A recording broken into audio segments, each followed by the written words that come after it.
우리가 야고보서를 살펴봤었습니다. 이제 오늘부터 시작해서 요한 2서를 통해 교회는 어떻게 세워지는가, 그리고 교회는 어떻게 지켜지는가 라는 것을 함께 나누고자 합니다. 오늘 장로라고 자신을 부르고 있는 요한은 이렇게 인사를 시작하죠. 장로는 택하심을 입은 부녀와 그 자녀들에게 편지합니다.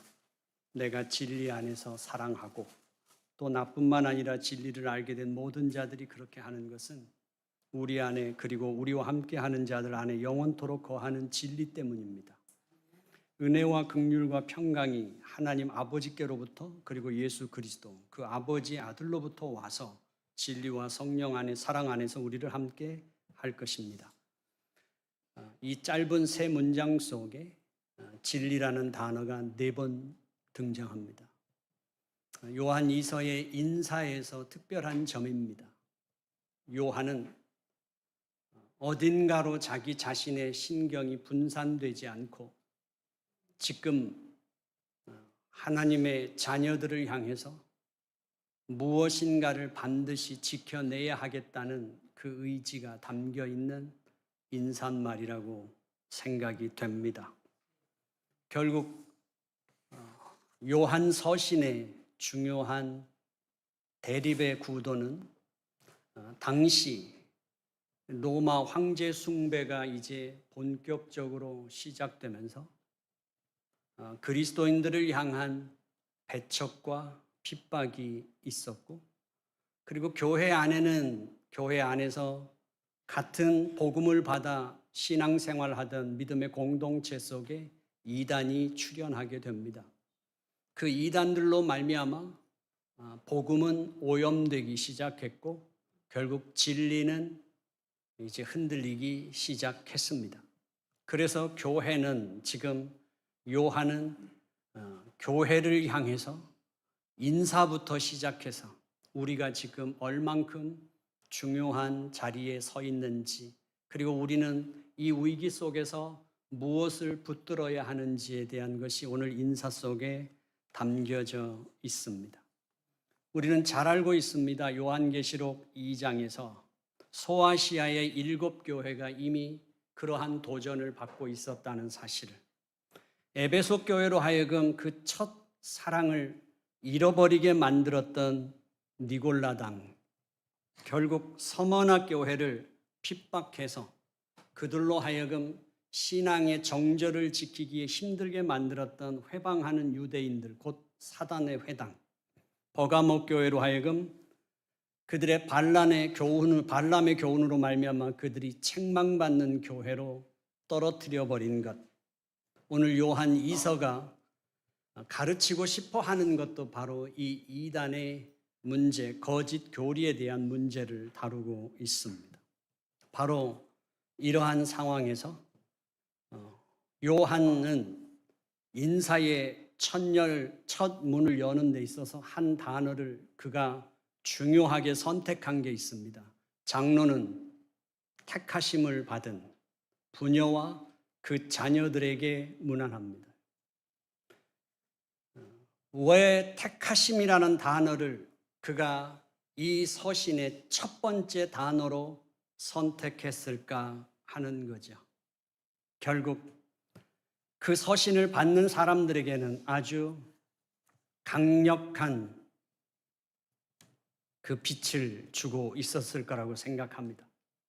택하심을 입었다는 것, 선택받은 하나님의 백성이 됐다는 건 영광스러운 일입니다. 그리고 그 택함으로 말미암아 받은 구원, 그 영원한 생명은 결코 잃어버릴 수도 없고 함부로 잊어서도 안 되는 것이며 누구에게도 빼앗길 수 없고 빼앗겨지도 않는 하나님의 은혜의 선물이기 때문입니다. 결국 그리스도의 신부인 하나님의 자녀들이, 그리고 교회가 하나님으로 선택받아 그 받은 은혜를 지켜낼 수 있는 것은 오직 진리를 굳게 붙잡고 진리 안에 있을 때만 가능하다는 사실을 지금 이 첫 번째 한 단어를 선택함으로 말미암아 요한은 강력한 메시지를 주고 있는 것이죠. 그들의 신앙의 어려움은 오늘 첫 문장에서 여기에 부녀라는 선택입니다. 그리고 그 자녀들이라는 것은 신학자들은 이 부녀가 교회라는 사실에 대해서 이의가 없습니다. 당시에 왜 그러면 요한은 하나님의 백성들에게 편지를 쓰면서 부녀라는 표현을 썼을까 하는 거죠. 그것은 로마 사회 속에서 정치적인 조건 속에서 하나님의 자녀들을 향하여 그리스도인이라고 공개적으로 부를 수 없고 자신들의 신앙을 공개적으로 나눌 수 없는 그 정치적이고 사회적인 환경 때문이었을 거라는 사실이죠. 오직 한 분 하나님만 예배하고 오직 예수 그리스도만이 주님이시라고 고백하는 바로 그 그리스도인들을 향해서 로마 사람들은 무신론자들이라고 공격했습니다. 그리고 그리스도인들을 향하여 인류를 증오하는 자들 또는 참아줄 수 없는 교만한 자들, 폭동을 일으키는 무리들이라는 식으로 사회에서 따돌림을 당했던 사실입니다. 그리고 그리스도인들을 향해서 서로가 형제로 부르고 노예와 상전이 남녀가 서로 형제요 자매라고 부르는 것으로 인해서 그 사회에서는 기독교인들을 공격할 때 근친상간을 범하는 자들이라고 공격을 했습니다.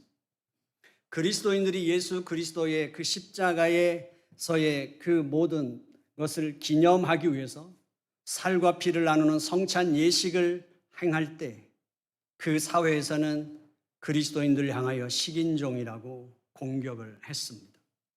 결국 교회는 그러한 어려운 상황 속에서 배척과 공격이라고 하는 그 상황 속에서 그 신앙을 지켜가야 했죠.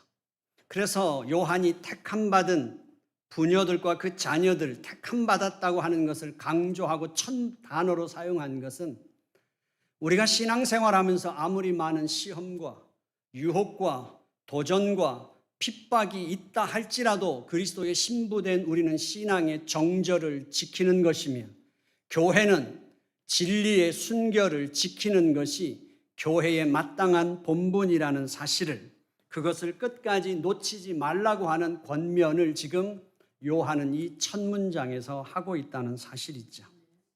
결국 실제로 우리는 성경에서 교회를 그리스도의 신부로 그리스도인들을 예수 그리스도의 신부로 부르는 것을 알고 있듯이 지금 요한 2서에서 부녀로 부르는 것도 교회를 향한 동일한 지칭입니다. 그래서 요한이 부녀로 교회를 부르는 것은 그냥 부르는 호칭이 아니라는 사실입니다. 어떠한 핍박과 환난과 유혹과 시련이 있을지라도 우리는 신앙의 정절을 지킬 뿐만 아니라 이 땅에 우리를 보내신 하나님 앞에 보내심을 받은 흩어진 하나님의 자녀들로서의 사명을 포기하지 말고 사명을 놓지 말고 끝까지 그것을 감당하라고 하는 권면이죠. 1세기 교회든 21세기 지금 길봇 교회든 세상 속에 있는 교회의 존재 이유는 세상에서 세상의 방식대로 싸워서 승리하거나 세상의 가치관의 시각에서 우리가 승리를 하는 것이 아닙니다. 소금의 목적이 그 소금이 맛있는 스테이크 위에 간을 맞추기 위해서 뿌려졌다 하더라도 소금이 스테이크가 될 수 없듯이 등불이 어둠을 밝히기 위해서 존재하지만 그들이 등불이 어둠이 될 수 없는 것처럼 결국 교회는 오직 교회로만 존재하고 그리고 교회의 사명을 감당할 때 세상적인 가치 기준에서든 세상에서의 어떤 방식이든 그 싸움에서 우리가 지든 이기든 교회는 반드시 영원히 승리하는 존재라는 사실입니다. 교회는 세상을 이겨먹는 것으로 교회의 존재를 확인받는 것이 아니라 교회는 세상을 구원하는 존재로 이 땅에 존재하는 것입니다. 교회가 영원히 세상의 방식대로, 세상의 가치관대로 지든 이기든 승리하는 것은 이 세상에서 우리 주 예수 그리스도께서 사망 권세를 이기시고 승리하셨기 때문입니다. 결국 오늘 요한 2서에서 교회가 세상을 이기는 것, 교회가 세상에서 승리하고 교회가 교회로서의 사명을 감당할 수 있는 길을 제시하는 이유입니다. 그래서 오늘 요한은 그렇게 말하죠. 내가 진리 안에서 사랑하고 나뿐만 아니라 진리 안에 있는 모든 형제 자매들이 여러분을 사랑합니다. 그렇게 사랑할 수 있는 것은 우리 안에 영원토록 거하고 있는 진리 때문입니다. 왜? 요한은 내가 진심으로 여러분을 사랑합니다. 그리고 진리 안에 있는 모든 사람들이 여러분을 사랑합니다. 그 사랑이 가능하고 사랑할 수 있는 것은 우리 안에 진리가 있기 때문입니다. 그렇다면 우리는 이렇게 물어볼 수 있죠. 그냥 사랑하는 건 사랑이 아니냐? 우리가 서로 만나서 건강하십시오. 평안하십시오. 무탈하게 잘 사시고 여러분들이 생각하고 계획하시는 대로 형통하라고 권면하고 사랑하는 것은 사랑이 아니냐? 왜 요한은 사랑에 반드시 진리라고 하는 이 짝을 붙여놔서 진리로부터 사랑이 나오고 진리 안에서 하는 사랑을 지금 고백하고 있느냐 하는 것이죠. 결국 우리는 여러분을 사랑합니다. 나도 여러분을 진심으로 사랑합니다. 진리 안에서. 그렇죠? 이게 무슨 말일까요? 지금 요한이 하고 싶은 말은 인간적으로 고생하는 사람들을 위로해 주자고 하는 것 그 이상입니다. 요한 서신에서 뿌리박고 있는 신앙의 큰 기조가 어떤 것인가 하면 결국 요한 1서의 뼈대는 아버지 하나님께서 그 아들을 세상에 보내셨다는 것입니다. 하나님께서 이 세상에 선교적인 그 구원의 행위를 베푸신 것, 그것이 요한 1서의 뼈대입니다. 요한복음 3장 16절에서도 이렇게 동일한 뼈대를 유지합니다. 하나님이 세상을 이처럼 사랑하사 독생자를 주셨습니다. 요한일서 4장 14절에서도 이렇게 말하죠. 그렇기 때문에 하나님의 그 구원의 행위가 우리 가운데 실체로 나타나서 우리가 눈으로 보았고 우리가 만진 바 되었기 때문에 우리는 그것을 증거합니다. 하나님께서 우리에게 독생자를 주셨습니다. 이것이 요한 2서에서 동일하게 요한이 다루고 있는 메시지입니다. 아버지 하나님께서 그 아들을 세상 안에, 왜냐하면 세상 가운데 우리가 놓여져서 목자 없는 양같이 존재하고 있었고 유리하고 있었기 때문에 세상 안으로 그 아들을 밀어 넣으셨습니다. 예수님이 십자가에서 죽으실 때 그가 부르짖던 음성대로 한다면 하나님은 그 독생자 예수 그리스도를 우리를 위하여 세상에 버리셨습니다.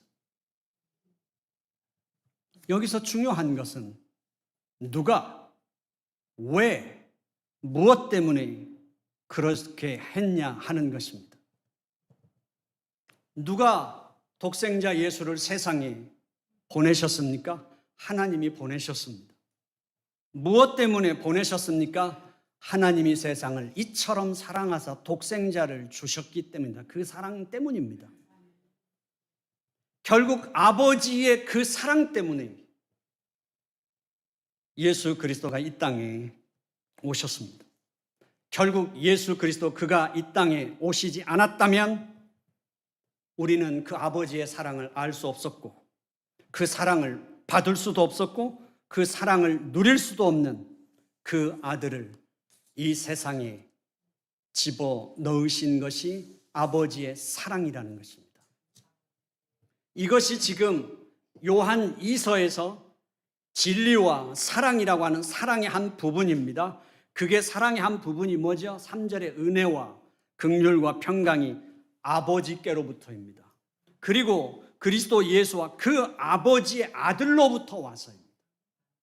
아버지께로부터 온 것, 그 사랑이 바로 이 내용인 거죠. 그 사랑이 어떻게 진리로 나타나게 되는 것이냐 하는 것이죠.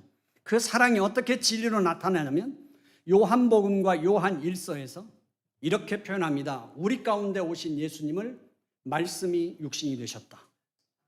그리고 말씀이 진리가 되셨다. 이런 거죠. 그 아들은 태초부터 하나님과 함께 계셨던 말씀이며, 다시 말하면 태초부터 있어 온 생명의 말씀이십니다. 그 분이 육신이 되어 우리 가운데 거하신 말씀이시며, 그 육신으로 오셨기 때문에 우리가 그를 눈으로 볼 수 있었고 그를 만질 수 있었고 우리가 손으로 그를 만져서 그분이 말씀이시라는 사실을 우리가 확인받을 수 있었고 그것을 누릴 수 있었다는 사실이죠. 그래서 육신으로 오신 그분은 진리이십니다. 그래서 그분은 말씀하십니다. 내가 진리라고. 성경에서 진리라고 말씀하실 때 구약 성경에서의 진리는 아버지 하나님이 말씀하신 것은 온전히 성취된다는 시각에서의 진리입니다. 하나님은 아담과 하와가 범죄함으로 말미암아 인간의 모든 그 하나님의 은혜가 다 상실되고 하나님의 그 사랑이 상실됐을 때 하나님은 인간에 대한 아버지의 사랑을 끊임없이 약속하셨고 구원을 약속하셨습니다. 그리고 그 약속은 반드시 성취됐고 그 약속의 성취가 곧 예수 그리스도가 이 땅에 육신을 갖고 오시는 일이었습니다. 신약에서는 어떤 것이었습니까? 그 아버지 하나님이 진리가 되시는 것은, 신약에서의 진리는 이것입니다. 이 땅에 있는 모든 것은 죄로 말미암아 다 오염됐습니다. 그 하나님의 사랑도 오염됐고 하나님께서 하나님의 형상대로 지은 인간도 오염됐습니다. 그 신약에서 예수 그리스도가 진리이신 것은 그 하나님의 본체이신 그분이, 하나님의 원형이신 그분이 이 땅에 원형으로 오셨기 때문에 그분은 진리이십니다. 하나님의 그 사랑의 본체, 그 원형을 끌어안고 하나님의 사랑으로 이 땅에 오셨기, 오염되지 않은 하나님의 사랑, 오염되지 않은 하나님의 하나님 되심의 그 본체를 갖고 오셨기 때문에 예수님은 진리이신 것입니다. 그래서 지금 요한은 말하는 것입니다. 진리 안에서, 바로 그 진리 안에서 우리는 여러분을 사랑합니다. 그리고 그 진리 안에 있는 사람들은, 모든 사람들이 여러분을 사랑합니다. 요한이 말하고 있는 그 사랑, 그 진리에 관한 것은 추상적인 개념이 아닙니다. 그것은 진리는 생명의 말씀이신 우리 주 예수 그리스도시며, 바로 그 우리 주 예수 그리스도를 이 땅에 보내신 아버지, 그분이 사랑이십니다. 이제 분명해졌습니다. 결국 우리는 진정한 아버지 하나님의 사랑이 나타나고 그 사랑으로 생명이 살려지고 그리고 그 사랑으로 말미암아 치유받고 그 사랑으로 회복이 될 수 있는 것, 그것은 진리 안에서만 가능하다는 사실입니다. 다른 말로 말씀드리면 예수 그리스도 안에서만 가능하며, 다른 말로 말하면 하나님의 진리의 성경 말씀을 통해서 가능하다는 사실이죠. 그 사랑이 단순해 보이고 그 사랑은 모든 사람이 원하는 것이며 모든 사람이 행하는 것이지만, 그러나 우리의 실제 삶에서는 가장 어렵고 힘든 것입니다. 우리는 사랑을 갈구하며 살고 우리는 사랑을 고백하며 삽니다.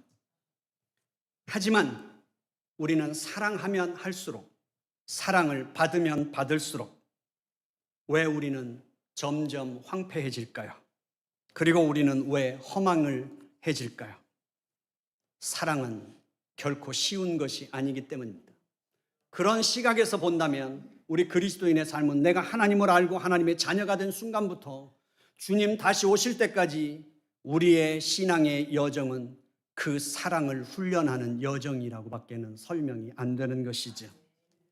결국 우리는 하나님의 은혜를 체험합니다.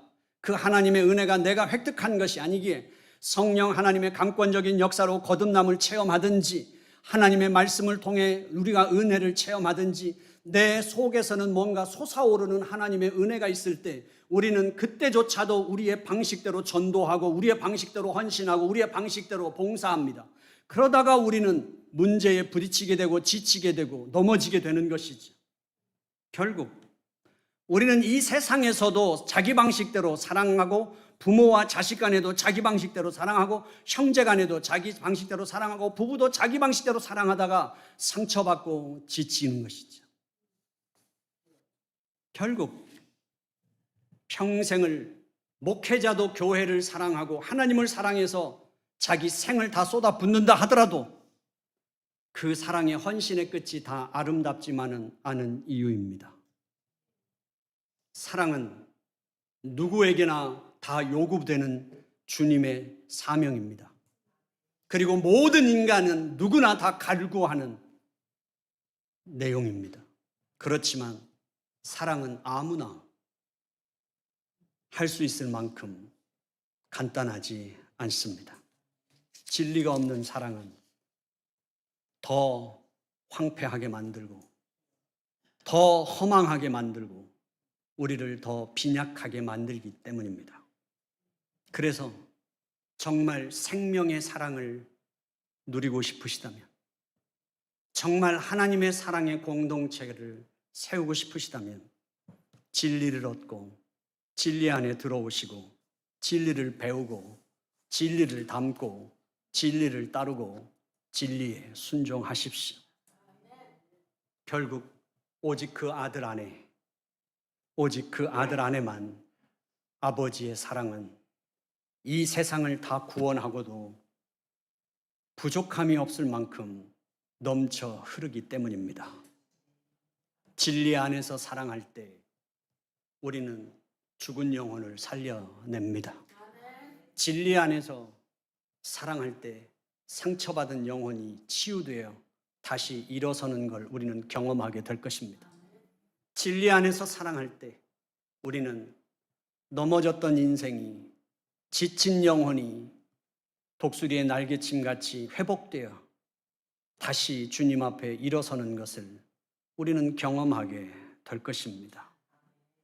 오늘 우리에게 있어서 결국 사랑하려면 진리 안에 있어야 한다는 사실을 요한은 강력하게 인사부터 시작하고 있는 것입니다.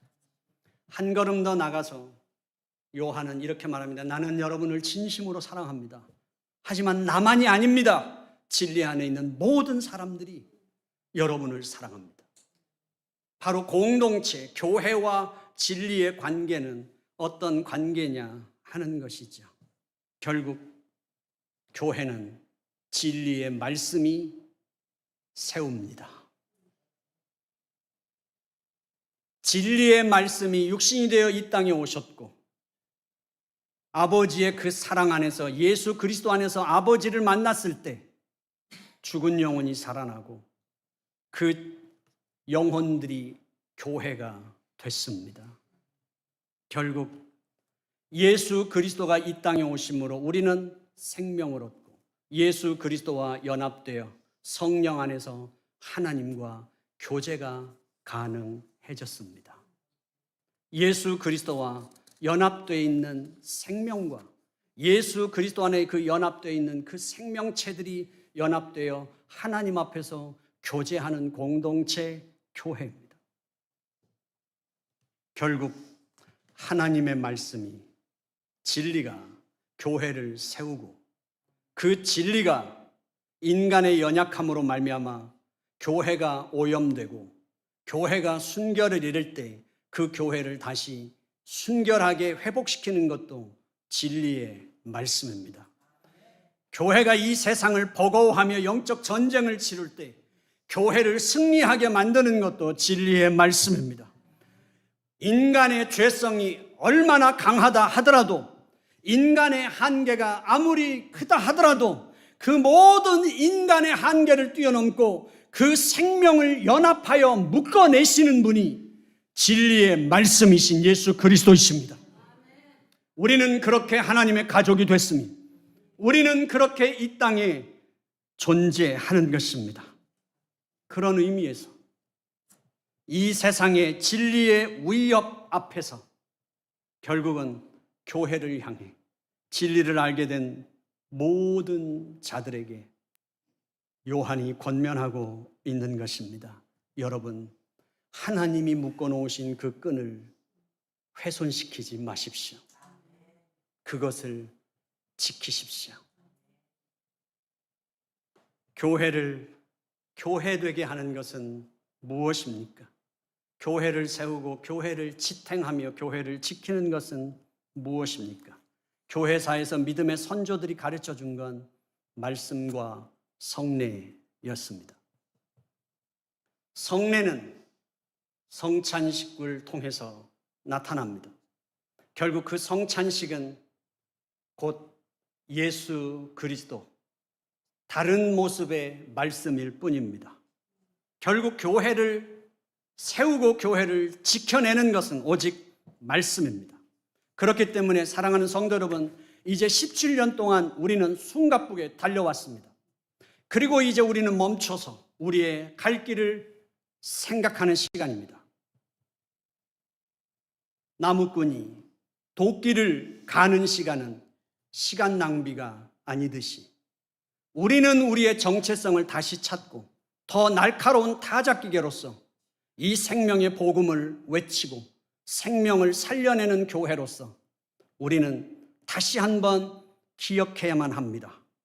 교회가 다 잃어버려도 진리만큼은 잃어버리면 안 된다는 사실을, 진리는 놓쳐서도 안 되고 진리는 놓침을 당해서도 안 된다는 사실입니다. 다른 것이 다 부족해도 그것은 부족한 교회입니다. 그러나 진리를 놓쳐버리면 그것은 교회가 아닙니다. 예수 그리스도를 놓치면 교회가 아닙니다. 아버지 하나님의 말씀을 놓치면 교회가 아닙니다. 진리를 붙잡고 있다면 아무리 많은 다른 것들이 부족해도 그건 부족한 교회일 뿐입니다. 우리 길벗교회 다시 한번 우리 자신을 돌아봐야만 합니다. 목회자도 마찬가지입니다. 한평생을 이 강단에서 설교하면서 목회자의 가장 큰 유혹, 평생의 그 유혹 위에 서서 성경을, 말씀을 증거하는 것은 무엇입니까? 결국 교회가 더 자라야 한다는 이유, 복음이 더 확산되어야 한다는 것 때문에 말씀을 가감하고 싶은 그 유혹은 언제나 그 유혹을 밟고 서서 이 말씀을 증거하는 것이죠. 하나님의 말씀을 조금만 덜어내도, 하나님의 말씀에 나의 열정을 조금만 얹어도 달라질 것 같은 유혹. 이유는 다양합니다. 성도들이 아직 어리기 때문에 이 진리를 선포하면 시험 들까봐, 도망갈까봐, 성도들이 아직 어리기 때문에 교회를 떠날까봐, 아니면 교회의 재정의 타격은 오지 않을까, 아니면 상처받지는 않을까. 5월의 가정의 달마다 저에게 가장 큰 유혹은 그것입니다. 가정의 달 설교, 가정을 설교해야 될 때 가장 큰 유혹은 이혼한 가정에 여기 있을 때, 만약에 부모가 없는 고아가 앉아 있을 때 상처되면 어떡하지? 그래서 가정 설교를 자꾸만 도망가고 싶은 유혹은 목회자에게 언제든지 있다는 사실입니다. 물론 진리의 말씀은 한 영혼 한 영혼을 사랑 안에서 전파해야만 합니다. 왜냐하면 사랑이 빠지면 그것은 울리는 꽹과리일 뿐이기 때문입니다. 사랑이 빠지면 그 진리가 아무리 정확하다 해도 오히려 더 우리의 가슴을 저면에는 칼이 될 수도 있기 때문이지요. 하지만 우리는 그 유혹 앞에서 진리를 지켜야만 교회는 교회될 수 있다는 사실이고, 하나님의 자녀는 하나님의 자녀로 생명을 지켜낼 수 있다는 사실입니다. 교회의 본질은 진리의 기둥과 터입니다. 성도들도 마찬가지 유혹은 언제나 있습니다. 다 교회를 사랑합니다. 다 교회의 부흥을 꿈꿉니다. 모두가 다 시련을 잘 극복했으면 좋겠습니다. 모두 다 시험을 잘 이겨냈으면 좋겠습니다. 그리고 신앙이 좀 더 도약했으면 좋겠습니다. 그래서 섬기고, 그래서 신방하고, 그래서 차 한 잔이라도 같이 먹고, 그래서 뭔가 격려하고 그런 일들을 하지만, 우리는 신방하고 모임을 하고 뭔가를 하지만 우리에게 있어서 종종 진리의 말씀이 빠질 때가 얼마나 많으냐 하는 것입니다. 진리의 말씀을 함께 묵상하고 나누고 배우고 진정한 그 교제가 빠지는 경우입니다. 결국 참된 생명의 떡을 나누는 우리 주님과의 그 연합된 교제나 그 모임은 잘 이루어지지 않는다면 당장은 서로가 별일 없는 듯이 좋은 교회처럼 갈 수 있지만 결정적인 순간에 나타날 겁니다. 모래 위에 지은 집이라는 사실을. 바람에 나는 곁처럼 흩날려 없어질 가벼운 뿌리 없는 부평초 같은 신앙이라는 사실을.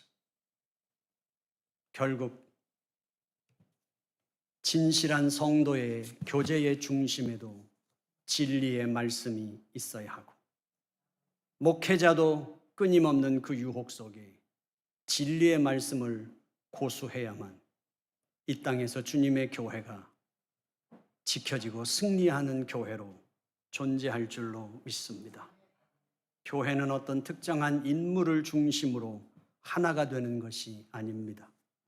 교회는 특정한 위치나 건물을 중심으로 모여지는 것도 아닙니다. 그런 것들은 필요한 수단이고 도구이지만 우리가 절대 놓치지 말고 잊지 말아야 할 것은 교회는 오직 우리 주 예수 그리스도 안에서 선포되고 나누어지는 말씀으로 세워진다는 사실이며, 그 말씀으로 교회는 지켜질 수 있다는 사실입니다. 온 성도가 함께 믿음과 사랑으로 먹고 마시는 진리의 말씀으로만 교회는 세상을 구원할 수 있는 복음을 선포할 수 있습니다. 교회는 우리 눈에 보이는 이런 교회보다 더 본질상으로 보이지 않는 믿음의 실체 있는 공동체입니다.